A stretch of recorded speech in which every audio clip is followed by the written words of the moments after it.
Joshua Zirkzee was once one of FC Bayern's brightest young prospects.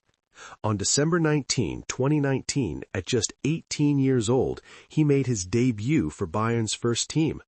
Coming on for Felipe Coutinho, he scored the winning goal against SC Freiburg just 104 seconds after stepping onto the pitch. 3 days later, against VfL Wolfsburg, he did it again, scoring with his very first touch. Suddenly, many saw him as a potential successor to Robert Lewandowski. However, nearly 6.5 years later, Zirkzee has yet to live up to that promise. After moving to Manchester United in 2024, he has oscillated between the starting lineup and the bench.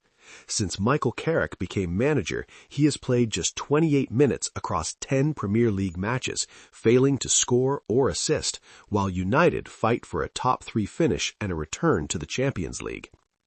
Zirkzee's biggest problem is his lack of efficiency at the highest level.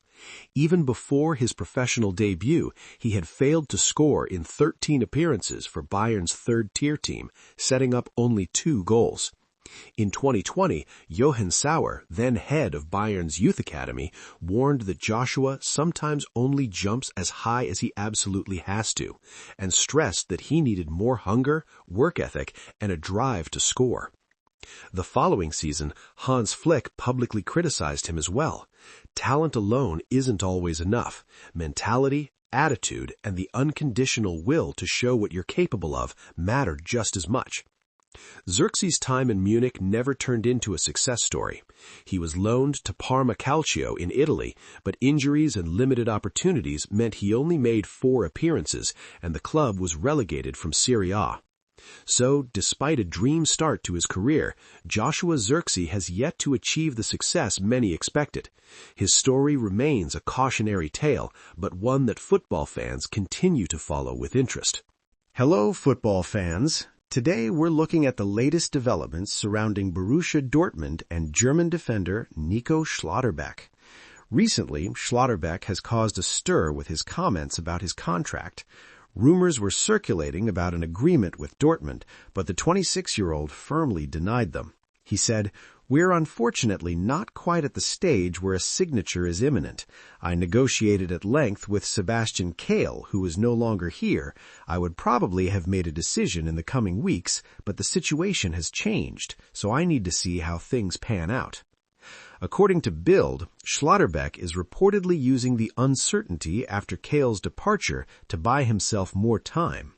Meanwhile, Dortmund has no plans to withdraw their offer. Negotiations are continuing within the agreed time frame. The defender is also looking to renegotiate his contract terms, focusing on his salary and release clause.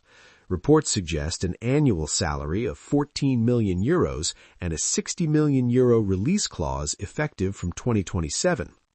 The biggest news, Schlotterbeck may have the option to leave Dortmund after the World Cup. If he performs well with the German national team, he could move to another club as early as this summer. This has caught the attention of Manchester United and Liverpool, both ready to step in if Dortmund and Schlotterbeck cannot reach a new agreement. For BVB fans and the football world, this story is far from over. Watching Schlotterbeck's next move will be very interesting. Opening, Heartbreak in Stockholm. Poland's dreams of a 3rd consecutive World Cup appearance ended in dramatic fashion against Sweden. Jan Urban's side showed incredible character, twice coming back to level the score at 2-2.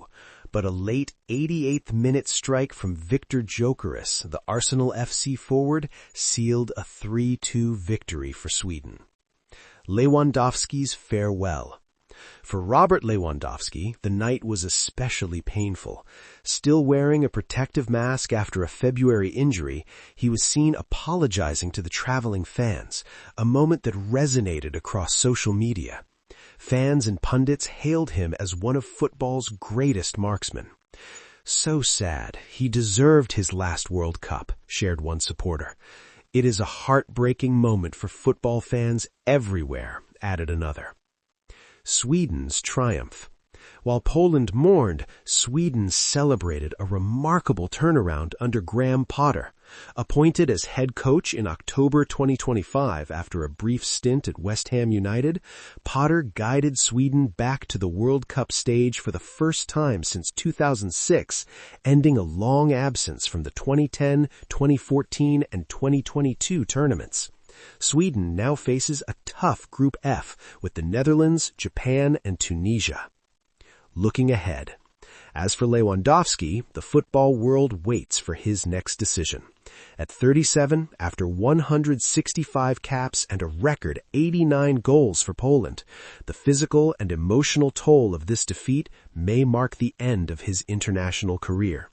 His future at FC Barcelona is also uncertain, with his contract expiring this summer.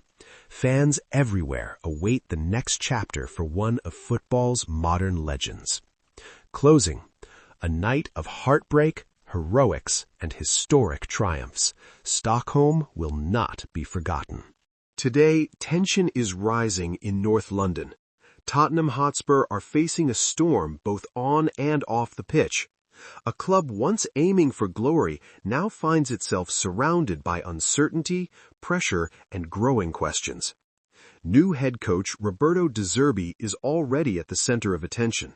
Before even fully settling in, he's been thrown into a difficult situation, with the team struggling to find form and confidence in the league. One of the biggest problems? Injuries. Midfield talent Pape Matar Sarr has reportedly picked up an injury, adding to an already fragile squad. With key areas weakened, Tottenham's engine in midfield looks increasingly unstable, and it doesn't stop there. Several important players, including James Maddison, Dejan Kulusevski, and Rodrigo Bentancur, are also surrounded by uncertainty, leaving the squad stretched and vulnerable at a crucial moment in the season. But the pressure isn't just coming from results. Fans are beginning to voice serious concerns.